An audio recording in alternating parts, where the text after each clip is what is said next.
Shri B N Haskar, താങ്കൾ നേരത്തെ ബി.ജെ.പിക്ക് വേവലാതി എന്ന് പറഞ്ഞ ഇടത്തുനിന്ന് തന്നെ തുടങ്ങാം. ന്യൂനപക്ഷങ്ങൾ ബി.ജെ.പിയോട് കൂടുതൽ അടുക്കുന്നു. പ്രത്യേകിച്ച് ക്രിസ്തീയ സമൂഹവും സഭാ നേതൃത്വവും ഒക്കെ ബി.ജെ.പിയോട് വച്ചു പുലർത്തുന്ന ഈ കഴിഞ്ഞ കുറേ കാലങ്ങളായി അവരുടെ അടുപ്പം. അതുമാത്രമല്ല, ഒരു വികസിത രാജ്യത്തിലേക്കുള്ളൊരു കുതിച്ചുചാട്ടമാണ് നരേന്ദ്രമോദി സർക്കാരിൻ്റെ ഭാഗത്ത് നിന്ന് ഉണ്ടാകുന്നത്. അതിനെ താങ്കൾ അനുകൂലിക്കുന്നു എന്നതടക്കമുള്ള പ്രസ്താവനകൾ വന്നതിൻ്റെ ഒരു അടിസ്ഥാനത്തിൽ തങ്ങൾക്ക് രാഷ്ട്രീയമില്ല, തങ്ങൾ പിന്തുണയ്ക്കുന്നത് വികസനം മാത്രമാണ് എന്നതടക്കമുള്ള കാര്യങ്ങളിലൂടെ വന്നപ്പോൾ, പാംപ്ലാനി അടക്കമുള്ളവരാണ് അങ്ങനെ പറഞ്ഞത്. അതിലേക്ക് വന്നപ്പോഴുണ്ടായ ആ ഒരു വേവലാതിയിലല്ലേ ഇപ്പോൾ ഈ വിഷയത്തെ ഇത്രയധികം വിവാദമാക്കി ചിത്രീകരിച്ച് ബി.ജെ.പി സർക്കാരിൻ്റെ ഒരു ലക്ഷ്യമായിരുന്നു ഇത്, അല്ലെങ്കിൽ അവരുടെ ഗൂഢ ഉദ്ദേശമായിരുന്നു ഇത് എന്ന് വരുത്തി തീർക്കാൻ ശ്രമിക്കുന്നത്? അതിൻ്റെ ഒരു ഫലമായിട്ടല്ലേ ഈ വിഷയത്തിൽ ഇത്രയധികം താല്പര്യം കാണിച്ചുകൊണ്ട് ഇടത് എം.പിമാർ അടക്കം ഛത്തീസ്ഗഡിലേക്ക് എത്തുകയും അവർക്ക് പിന്തുണ നൽകുകയും ഒക്കെ ചെയ്തുകൊണ്ടിരിക്കുന്നത്? ശ്രീ ഹസ്കർ, രോഹിണി, അങ്ങ് ചോദിച്ച ചോദ്യത്തിന് മറുപടി പറയുന്നത് രണ്ട് കാര്യം കൂടി ഒന്ന് ബോധ്യപ്പെടുത്തുന്നതിന് വേണ്ടിയിട്ടാണ്. ഒന്ന്, RPFന്റെ കേരളത്തിലെ ചുമതല കേരള പോലീസിനല്ല, അത് ദക്ഷിണ റെയിൽവേയുടെ ചെന്നൈ റീജിയന്റെ കീഴിലാണ് RPF വരാറുള്ളത്. അവരാണ് അവിടെ additional director general of RPF ഉണ്ട്, അവരാണ് നിയന്ത്രിക്കുന്നത്. RPFന് സംസ്ഥാന പോലീസുമായി യാതൊരു ബന്ധമില്ല. RPF തൃശ്ശൂരിലെടുത്ത കേസുമായി ബന്ധപ്പെട്ട് നേരത്തെ ശ്രീ കെവിൻ പീറ്റർ ഉന്നയിച്ച ഒരു ആരോപണം, അവർക്കെതിരെ കേസെടുത്തപ്പോ CPM-ഓ കേരളത്തിലെ ഇടതുപക്ഷമോ വലതുപക്ഷമോ എന്തെങ്കിലും തരത്തിൽ ബഹളമുണ്ടാക്കിയോ എന്നുള്ളതാണ്. അവിടെ ഒരു ജ്യോതി ശർമ്മയുടെ നേതൃത്വത്തിലും ഒരാൾക്കൂട്ട വിചാരണയും അവിടെ നടന്നില്ല എന്നുള്ളതാണ് കേരളത്തിൽ ന്യൂനപക്ഷങ്ങൾക്കുള്ള ഏറ്റവും വലിയ. രോഹിണി, ഇന്ത്യയില് മിഷണറി പ്രവർത്തനം ക്രിസ്ത്യൻ മിഷണറിമാർ നടത്തി തുടങ്ങിയിട്ട് 2000 കൊല്ലത്തിന്റെ ചരിത്രമെങ്കിലും ഉണ്ടാവും. ഒരുപക്ഷെ മതപരിവർത്തനമായിരുന്നു മിഷണറി പ്രവർത്തനത്തിന്റെ ആത്യന്തിക ലക്ഷ്യം എന്ന് നിങ്ങൾ കരുതുന്ന, നിങ്ങൾ വിശ്വസിക്കുന്ന വിചാരധാരയിൽ ഒഴികെ ഈ 2000 കൊല്ലത്തിനിടയിൽ ക്രിസ്ത്യൻ മിഷണറിമാർ ഇന്ത്യയിൽ മിഷണറി പ്രവർത്തനം നടത്തിയത് വഴി മതപരിവർത്തനമാണ് അവരുടെ ലക്ഷ്യമെന്നായിരുന്നു എങ്കിൽ കൃത്യമായും ഇന്ത്യ ഒരു ക്രിസ്ത്യൻ രാജ്യമായി രൂപാന്തരം പെടുമായിരുന്നു എന്നുള്ളതിന് ഒരു സംശയം വേണ്ട. ഇന്ത്യയിലെ പ്രധാനപ്പെട്ട ചക്രവർത്തിമാരെല്ലാവരും ആരും ഹിന്ദുക്കളായിരുന്നില്ല. അതിൽ അശോക ചക്രവർത്തി ബുദ്ധമതക്കാരനും ചന്ദ്രഗുപ്ത മൗര്യൻ ജൈനമതക്കാരനും ബാക്കിയുള്ള ചക്രവർത്തിമാർ അക്ബർ വരെയുള്ളവർ മുസ്ലിം മതക്കാരാണ്. 400 ചില്ലുവാനം വർഷം ഇന്ത്യ ഭരിച്ചിരുന്നത് മുസ്ലിം ചക്രവർത്തിമാരായിരുന്നു. അങ്ങനെയെങ്കിൽ അവർ വിചാരിച്ചിരുന്നു എങ്കിൽ ഇന്ത്യ ഒരു മുസ്ലിം രാജ്യമാകുമായിരുന്നു. ഇന്ത്യയുടെ ഏറ്റവും വലിയ സാംസ്കാരിക പ്രത്യേകത എന്ന് പറയുന്നത് ബഹുസ്വരതയാണ്. ആ ബഹുസ്വരതയാണ് കഴിഞ്ഞ 11 കൊല്ലമായി ഇന്ത്യക്ക് നഷ്ടപ്പെടുന്നത് എന്ന വേവലാതിയാണ്. ആ വേവലാതി പറയുമ്പോൾ പൊള്ളുന്നത് എപ്പോഴും BJPക്കാണ്. ഇവർ ആട്ടും തോലിട്ട ചെന്നായിയാണ് എന്ന് തിരിച്ചറിയാൻ ബുദ്ധിയില്ലാത്ത ചില പൊട്ടന്മാർക്ക് മാത്രമേ കഴിയൂ. അതുകൊണ്ട് പൊട്ടന്മാർ ഉറക്കം നടിച്ചാൽ അവരെ വിളിച്ചുണർത്താൻ നമുക്കാവില്ല. ഉറങ്ങുന്നവരെ മാത്രമേ വിളിച്ചുണർത്താനാവൂ.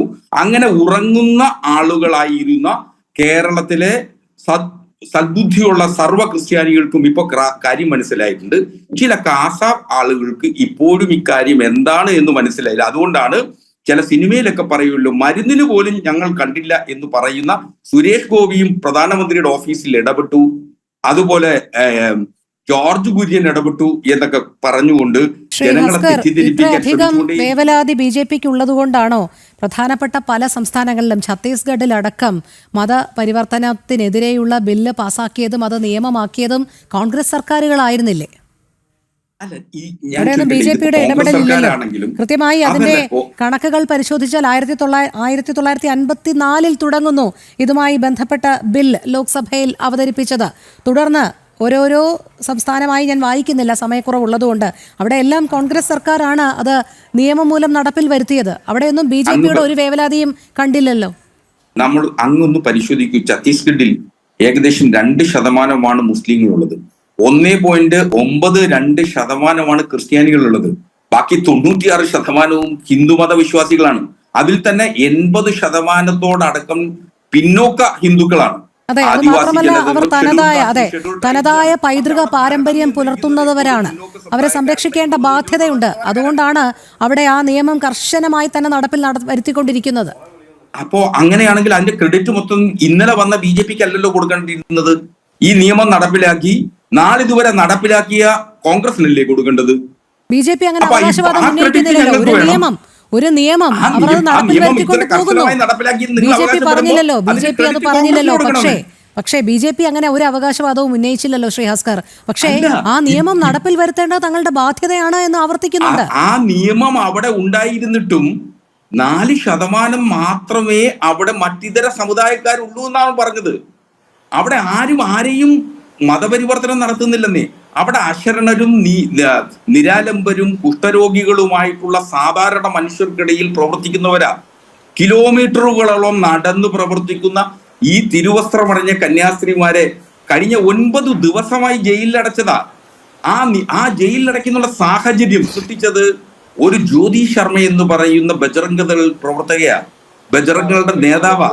അവർക്കെതിരെ നിങ്ങൾ എന്ത് കേസെടുക്കുന്നെന്ന് ഇവിടെ കാസയൊക്കെ പറയുന്നില്ല. അവർക്കെതിരെ കേസ്, ഈ ആൾക്കൂട്ട വിചാരണ നടത്തിയാൽ ഇപ്പൊ BNS പ്രകാരം നീ കൃത്യമായി കേസെടുക്കുന്നതിനുള്ള മാർഗമുണ്ട്. അവർക്കെതിരെ ശിക്ഷിക്കാനും കേസെടുക്കുന്നതിനും അവരെ ഇതുപോലെ തന്നെ ജയിലിലടയ്ക്കാനും നിയമമുണ്ട്. പറയാനുള്ള ചങ്കൂറ്റമുണ്ടോ ഇവർക്കാർക്കെങ്കിലും? ഇവരിവിടെ വന്ന് BJPയെയും പൃഷ്ഠം താങ്ങുക എന്നുള്ളതിനപ്പുറം ഇവർക്ക് വേറെ എന്തെങ്കിലും ഉളുപ്പ് വേണമെന്നേ ഇത്തരം പ്രവൃത്തികൾ നടത്തുമ്പോ? ഈ പാവൻ 2 കന്യാസ്ത്രീമാരെ പിടിച്ച് ജയിലിലിട്ടിട്ട് ഞങ്ങൾ അൽമായറുടെ പ്രതിനിധികളാണെന്ന് വന്ന് പറഞ്ഞിട്ട് ഇവിടെ സുരേഷ് ഗോപി മരുന്നിന് പോലും കണ്ടില്ലെന്നേ. സുരേഷ് ഗോപിയെ ഒരു പ്രതികരണം നടത്താൻ ശ്രീ ജോർജ് കുര്യൻ തയ്യാറായില്ലെന്നേ. മുതലപ്പടിയിൽ ജോർജ് കുര്യൻ അനുഭവിക്കേണ്ടി വന്ന ഇത്ര അപമാനം കേരളത്തിൽ ഏതെങ്കിലും ഒരു രാഷ്ട്രീയ നേതാവിന് സംഭവിച്ചിട്ടുണ്ടോ? മുതലപ്പടിയിലെ ജനങ്ങൾ മുഴുവൻ തിരിഞ്ഞിറങ്ങിപ്പോയി. അതില് ക്രിസ്ത്യാനികളുണ്ട്, മുസ്ലിങ്ങളുണ്ട്, ഹിന്ദുക്കളുണ്ട്. അപ്പോ കേരളത്തിന്റെ പൊതുവികാരമായിരുന്നു ആ കന്യാസ്ത്രീമാരെ ജയിലിലടക്കരുതെന്ന്. മുതലപ്പുഴയിൽ മണൽ നീക്കം ഉൾപ്പെടെയുള്ള കാര്യങ്ങളിൽ സംസ്ഥാന സർക്കാരിന്റെ ജില്ലാ ഭരണകൂടം അവിടെ നിന്ന് ഉയർത്തത് നമ്മൾ കണ്ടതാണ്. അവിടെയുള്ള മത്സ്യത്തൊഴിലാളികൾ തുറമുഖ വകുപ്പ് ഡയറക്ടറെ അടക്കം അവിടെ ഇവരൊക്കെ വന്ന് ശരി ഈ പറഞ്ഞ ജോർജ് കുര്യനും സുരേഷ് ഗോപിയും വന്നാണ് ഇതെല്ലാം നടത്തി തന്നത്. കേസ് പിൻവലിച്ചിരുന്നു എങ്കിൽ നിശ്ചയമായും നിങ്ങളുടെ അവകാശവാദത്തോടൊപ്പം നിങ്ങൾ കേരളത്തിലെ BJP അഭിനന്ദിക്കുന്നതിന് യാതൊരു മടിയും കരുതി ഞാൻ കാണിക്കില്ലായിരുന്നു. കേസ് പിൻവലിക്കാൻ നിയമമുണ്ട്. എന്തുകൊണ്ട് കേസ് പിൻവലിച്ചില്ല? അവർക്കെതിരെ എടുത്തിട്ടുള്ളത് കള്ളക്കേസാണെന്ന് ഉത്തമ ബോധ്യമുണ്ട്. എങ്ങനെ കോടതിക്ക് പോലും ഇപ്പൊ ഉത്തമ ബോധ്യമുണ്ട്. എങ്കിൽ കേസ് ആർക്ക് ബോധ്യമുണ്ട്? കോടതിക്കുണ്ട്. NIA കോടതിയുടെ വിധി വായിച്ചു നോക്കും. ഞാൻ നിയമം പഠിച്ചവനാ. നിയമം പഠിച്ച വ്യക്തി ആയതുകൊണ്ടാണ് ചോദിക്കുന്നത്. എങ്ങനെയാണ് ഒരു സർക്കാർ കള്ളക്കേസാണ് എന്ന് പറയാൻ? നിയമവ്യവസ്ഥകൾ ഉണ്ടല്ലോ. ഇനി വാദങ്ങൾ നടക്കണ്ടേ? ഇനി നിയമ നടപടികൾ ഒരു വാദവും വേണ്ട. സംസ്ഥാന സർക്കാരിന് കേസ് പിൻവലിക്കാനുള്ള അധികാരമുണ്ട്. സംസ്ഥാന സർക്കാർ കേരളത്തിലെ BJPയുടെ ആവശ്യം ഉന്നയിക്കുന്നു. ഈ കേസ് പിൻവലിക്കണം, ഇത് കള്ളക്കേസാണെന്ന് ബോധ്യം വന്നിരിക്കുന്നു. സ്വാഭാവികമായ നിയമ നടപടിക്രമങ്ങൾ മുന്നോട്ട് പോകും. അതിന്റെ അടിസ്ഥാനത്തിൽ തീരുമാനിക്കാമല്ലോ. എന്തുകൊണ്ടെന്നാൽ നിങ്ങൾക്ക് പാവപ്പെട്ട കന്യാസ്ത്രീകളെയും കേരളത്തിലെ വടക്ക് കിഴക്കൻ സംസ്ഥാനങ്ങളിലും അതുപോലെ വടക്കേ ഇന്ത്യയിൽ ആകമാനമുള്ള പാവപ്പെട്ട ക്രിസ്ത്യാനികളെയും ആക്രമിക്കണം. ശരി, അതുകൊണ്ട് ആക്രമിക്കുന്നതിന്റെ തുടർച്ചയുണ്ടാവണം. ശരി, ശ്രീ BN ഹസ്കർ, ഇപ്പോൾ വടക്ക് കിഴക്കൻ സംസ്ഥാനങ്ങളിലൊക്കെ BJP കൈവരിച്ചുകൊണ്ടിരിക്കുന്ന നേട്ടവും കണ്ടതാണ്. എത്രയോ നാൾ കോൺഗ്രസ് ഭരിച്ച ഒരു സംസ്ഥാനമാണ് ഛത്തീസ്ഗഡ്. അതാണ് ഇപ്പോൾ BJPയുടെ കൈവശമിരിക്കുന്നത്. താങ്കൾ പറഞ്ഞതുപോലെ ഒരു ചൂഷണം മാത്രമായിരുന്നു ലക്ഷ്യമെങ്കിൽ അവിടുത്തെ ജനത തിരിച്ചറിയുമായിരുന്നു.